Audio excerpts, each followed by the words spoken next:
Bismillahirrahmanirrahim.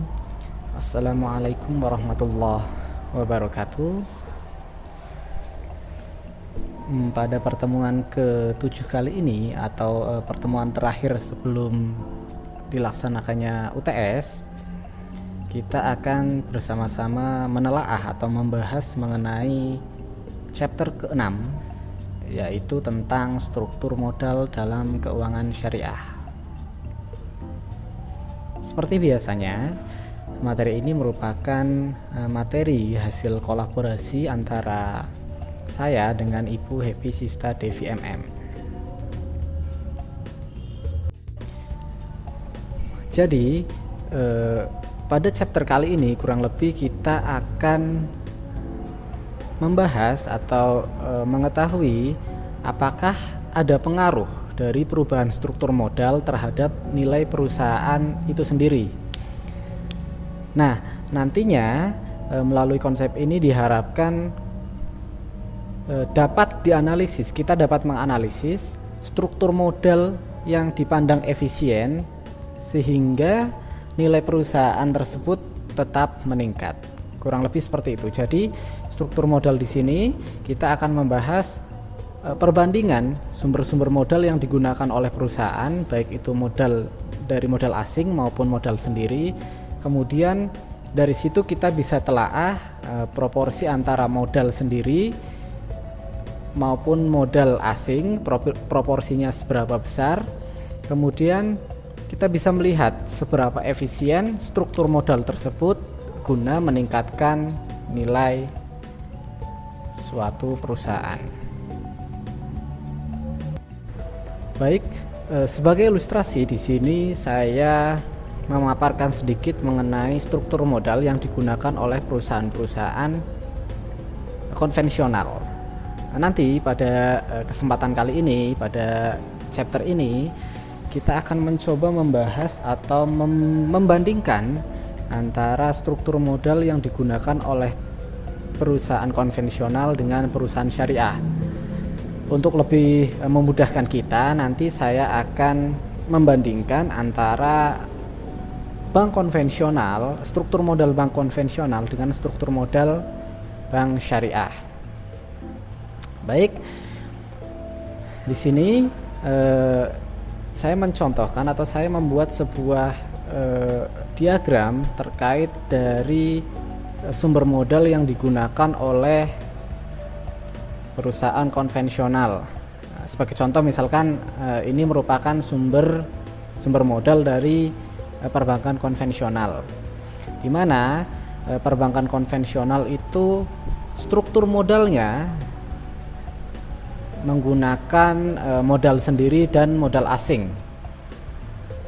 Nah, modal sendiri di sini terdiri dari laba ditahan dan penyertaan kepemilikan perusahaan. Maksudnya apa? Maksudnya bahwa modal sendiri itu berasal dari laba ditahan. Laba ditahan adalah laba yang tidak dibagikan kepada shareholder, kepada pemilik perusahaan, pemegang saham dan sebagainya. Nah, sementara itu modal asing merupakan modal yang didapat dari dana pinjaman, baik pinjaman atau hutang jangka panjang maupun hutang jangka pendek. Nah, misalkan kita menggunakan modal asing atau modal pinjaman, biasanya kan karena ini perusahaan konvensional, pasti ketika kita meminjam modal dari misalkan kita minjam modal dari bank gitu ya. Nah, ketika kita meminjamkan modal pasti kan ada bunganya karena ini perusahaan konvensional. Nah, bunga ini merupakan beban yang harus dibayarkan oleh si perusahaan tersebut, atau dengan kata lain, bunga ini merupakan biaya modal dari peminjaman modal asing tersebut. Ketika kita meminjam modal dari pihak asing, otomatis biaya modal atau biaya yang akan dikeluarkan perusahaan terkait dengan peminjaman modal tersebut akan semakin membengkak, semakin besar ya. Oleh karenanya perlu diterapkan proporsi yang proporsional terkait penggunaan modal sendiri dibandingkan dengan modal pinjaman, sehingga biaya modal yang dikeluarkan oleh perusahaan semakin terminimalisir. Oke, lantas bagaimana dengan sumber modal pada lembaga keuangan syariah? Struktur modalnya seperti apa? Sebagai contoh, misalkan kita akan membahas bank syariah ya, untuk lebih memudahkan kita agar tidak terlalu luas, karena lembaga keuangan syariah kan sangat banyak sekali. Kita fokus di bank syariahnya saja. Nah, seperti kita ketahui bersama bahwasanya pada lembaga keuangan syariah kita tidak mengenal prinsip atau istilah bunga. Nah, lalu bagaimana dengan sumber modal pada lembaga keuangan syariah, di mana tadi pada lembaga konvensional kan sumber modalnya berasal dari modal sendiri dan modal asing. Nah, tadi dijelaskan bahwasanya modal asing merupakan modal pinjaman baik hutang jangka pendek maupun hutang jangka panjang. Nah, lalu bagaimana penerapannya di lembaga keuangan syariah? Struktur modalnya seperti apa? Akan kita bahas bersama-sama. Tetapi sebelumnya ada beberapa agenda yang akan kita bahas. Ada yang pertama, ada manajemen manajemen permodalan. Kemudian yang kedua terkait struktur modal itu sendiri. Kemudian yang ketiga ada fungsi modal secara umum. Kemudian ada sumber permodalan bank syariah. Kemudian ada sumber utama modal bank syariah. Dan yang terakhir adalah kecukupan modal bank syariah. Baik, agenda yang pertama adalah manajemen permodalan. Seperti kita ketahui bersama, modal merupakan aspek yang penting dalam suatu perusahaan. Salah satu tujuan perusahaan adalah untuk meningkatkan, atau orientasinya adalah laba, keuntungan. Dan untuk mewujudkan keuntungan atau laba yang besar, maka diperlukan struktur modal yang kuat. Nah, modal sendiri didefinisikan sebagai sesuatu yang mewakili kepentingan pemilik dalam suatu perusahaan. Maksudnya seperti ini. Ketika kita akan mendirikan, atau ketika awal pendirian suatu perusahaan, biasanya modal yang digunakan adalah modal-modal yang berasal dari pemilik atau pemegang saham itu sendiri. Nah, oleh karenanya si pemilik atau pemegang saham ini mempunyai kepentingan bahwasanya modal yang mereka setorkan, maka diharapkan dari modal itu akan berkembang atau akan mendapatkan keuntungan maupun laba yang cukup signifikan. Nah, dalam perspektif Islam sendiri, modal itu tidak hanya berupa materi, tidak hanya berupa uang. Akan tetapi, modal merupakan segala sesuatu yang mampu menghasilkan keuntungan bagi pemilik modal itu sendiri. Tidak hanya uang, bisa juga tenaga, skill, kemampuan, kecakapan, dan lain sebagainya. Nah, hal inilah yang seringkali diabaikan oleh perusahaan-perusahaan konvensional. Karena perusahaan konvensional orientasinya modal merupakan material, modal merupakan harta. Berbeda dengan perspektif Islam, modal itu tidak hanya harta, ada skill, ada kemampuan, ada tenaga, dan sebagainya.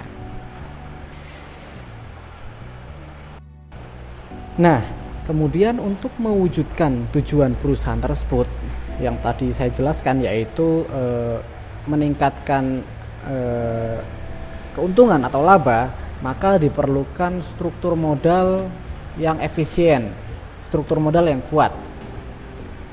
Nah, Struktur modal sendiri merupakan gambaran perbandingan antara hutang jangka panjang dengan modal sendiri yang digunakan oleh perusahaan. Jadi, struktur modal di sini merupakan perbandingan antara modal yang berasal dari modal sendiri dibandingkan dengan modal yang berasal dari modal hutang jangka panjang.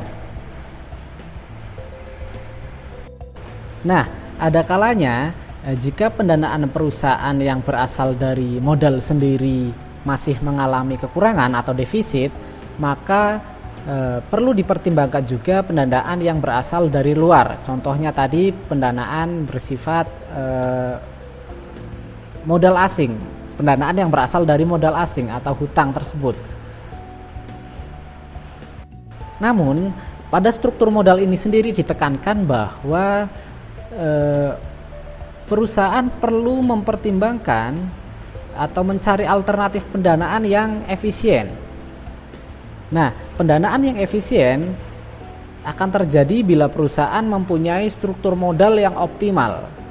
Struktur modal yang optimal dapat diartikan sebagai struktur modal yang dapat meminimalkan biaya penggunaan modal atau biaya modal yang saya jelaskan awal, meminimalkan biaya modal dari efek peminjaman modal asing tersebut.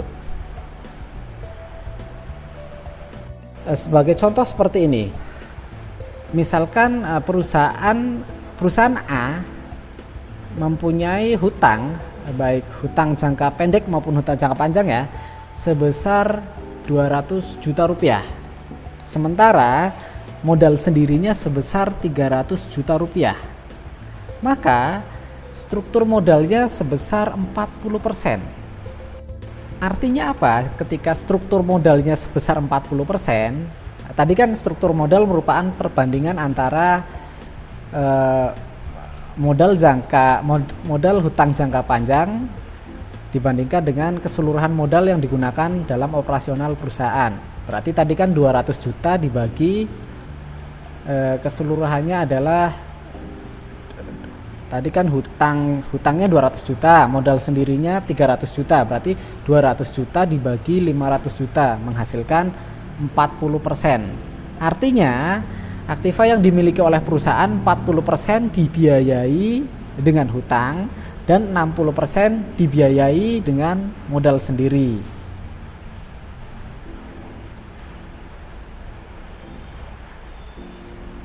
Nah, lantas bagaimana kalau perusahaannya itu perusahaan syariah? Dalam konsep Islam, pemanfaatan harta dalam suatu usaha dikenal dengan istilah syirkah atau musyarakah. Di dalam syirkah ada pihak yang menyertakan modal, ada pihak juga yang menjalankan modal tersebut. Nah, tujuan dari konsep syirkah tersebut adalah agar harta menjadi berputar, sehingga dari perputaran harta tersebut akan memberikan keuntungan. Nah, dalam Islam sendiri ada beberapa ketentuan terkait dengan konsep penyertaan modal. Yang pertama, modal harus diketahui. Maksudnya apa? Maksudnya adalah jika modal tidak diketahui jumlahnya, maka bisa dikatakan ini sebagai sesuatu yang spekulatif. Nah, dalam Islam, sesuatu yang spekulatif itu tidak sah hukumnya. Oleh karenanya, kita perlu mengetahui jumlah modal yang disertakan dari masing-masing pihak untuk usaha tersebut. Kemudian yang kedua, modal berbentuk real. Artinya apa? Artinya modal harus ada pada saat transaksi berlangsung. Modalnya real. Kemudian yang ketiga, modalnya bukan merupakan hutang. Karena biasanya hutang itu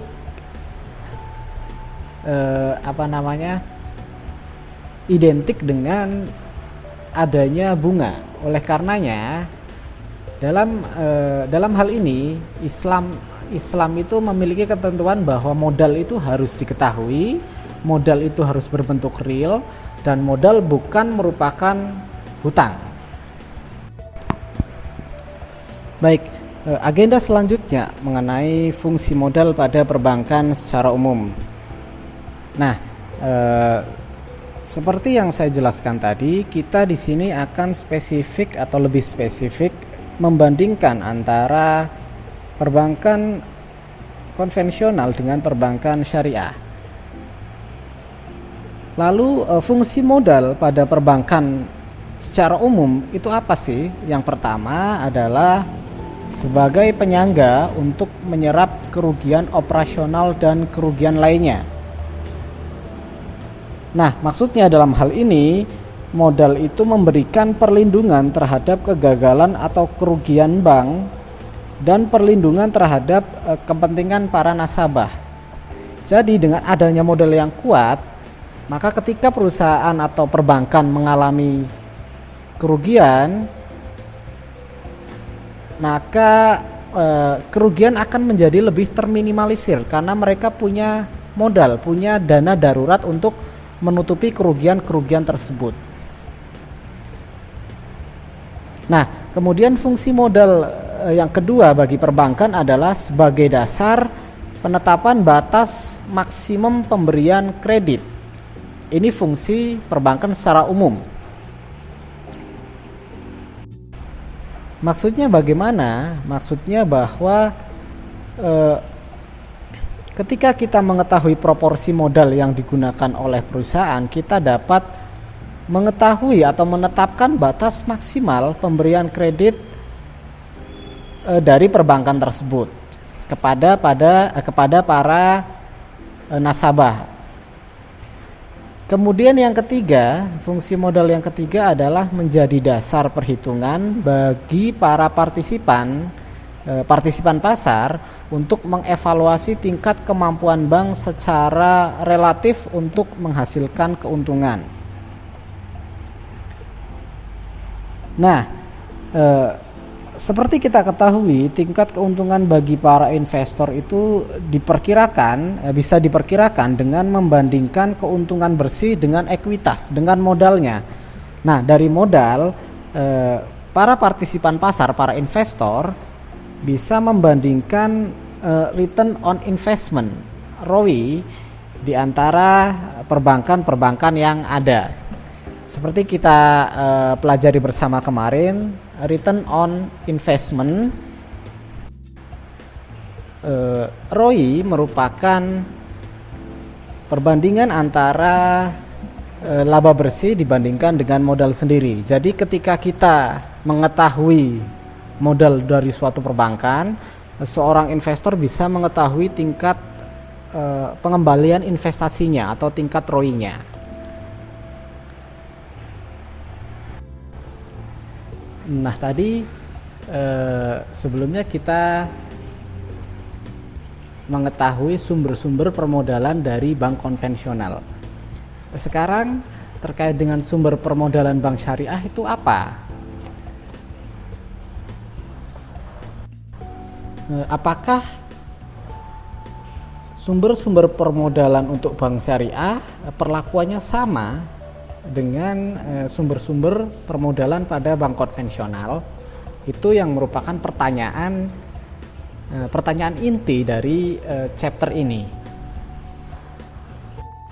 Seperti dijelaskan sebelumnya bahwa sumber permodalan biasanya terdiri dari dua aspek. Yang pertama, modal pinjaman atau subordinate loan yang tadi merupakan modal asing, dan yang kedua adalah modal sendiri. Nah, dalam pandangan syariah, modal pinjaman yang termasuk dalam kategori qard, yaitu pinjaman harta yang dapat diminta kembali. Nah, dalam literatur fikih, qard dikategorikan dalam akad tatawu atau akad saling membantu dan bukan transaksi komersial. Seperti kita ketahui, dalam kaidah Islam, pemberi pinjaman tidak boleh meminta imbalan atas pemberian pinjaman tersebut. Karena setiap pemberian pinjaman yang disertai dengan imbalan itu termasuk kategori riba. Nah, penerima pinjaman juga wajib menjamin pengembalian pinjaman tersebut pada saat jatuh tempo. Oleh karena itu, court di sini mempunyai derajat preferensi yang tinggi, setara dengan kewajiban ataupun hutang-hutang lainnya. Berdasarkan karakteristik tersebut, maka tidak beralasan bagi court untuk ikut menanggung resiko atau memberikan proteksi terhadap kegagalan ataupun kerugian dari suatu perbankan. Nah, dengan demikian pinjaman subordinasi dalam hal ini dalam pandangan syariah merupakan court tidak dapat dipertimbangkan untuk diperhitungkan sebagai modal kerja bank syariah. Ini sesuai dengan pendapat dari Muhammad Syafi'i Antonio dalam bukunya Bank Syariah, Wacana Ulama dan Cendekiawan. Nah, jadi modal pinjaman atau subordinate loan tidak diperhitungkan atau tidak diakui sebagai modal kerja pada perbankan syariah. Lantas kalau tadi modal pinjaman itu tidak diperhitungkan sebagai modal kerja pada bank syariah, lalu sumber utama modal bank syariah itu apa? Nah, di sini dijelaskan bahwa sumber utama modal bank syariah ada dua. Yang pertama adalah modal inti atau core capital, dan yang kedua adalah quasi capital atau bisa dikatakan modal pelengkap. Modal inti sendiri merupakan modal yang berasal dari pemilik bank tersebut, pemilik bank syariah, atau bisa dikatakan modal sendiri, modal yang disetor oleh para pemegang saham, atau bisa juga berasal dari dana cadangan maupun laba ditahan. Sama seperti perbankan konvensional, ada modal inti atau modal sendiri. Sementara itu, quasi ekuitas atau modal pelengkap merupakan dalam bank syariah merupakan dana-dana yang tercatat dalam rekening-rekening bagi hasil. Nanti bisa dilihat terkait sumber-sumber utama modal bank syariah pada laporan keuangan perbankan syariah. Bisa dilihat mungkin bisa dilihat di laporan keuangan Bank BNI Syariah yang pernah saya share di situ. Di situ dijelaskan ada modal inti, ada juga modal pelengkap.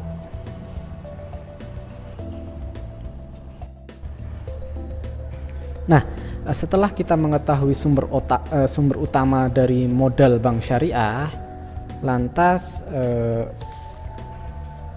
terkait dengan kecukupan modal bank syariah itu prosentasenya berapa?